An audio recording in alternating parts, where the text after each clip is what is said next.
या आरोपामाग त्यांच्या मनामध्ये कुठली सल आहे याची मला अजूनही उलगडा होत नाहीये।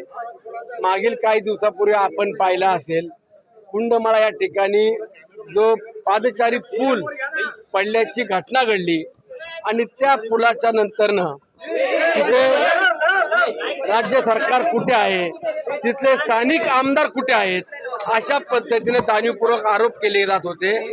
आणि त्यानंतरनं त्या पुलाकरता सरकारनं काय केलं तर त्यावरती 8,000 रुपये दिले, 80,000 रुपये दिले, असे वेगवेगळे आरोप ते सातत्याने करत होते।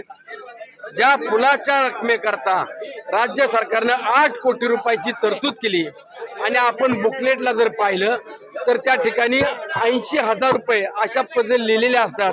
म्हणजे संजय राऊत यांना व्यावहारिक किती माहिती आहे हे मला माहित नाही, परंतु संजय राऊत यांनी जी काही माहिती आपल्याकडे दिली किंवा जे काही आरोप केले आहेत ते आरोप करत असताना कुठल्याही प्रकारचे पुरावे नसताना त्यांनी आरोप केले आहेत। मी संजय राऊतांना सांगू इच्छितो, जर आपल्याकडे अशी कुठल्याही प्रकारची माहिती असेल, मला शासकीय कुठल्या नोटिसा आल्या असतील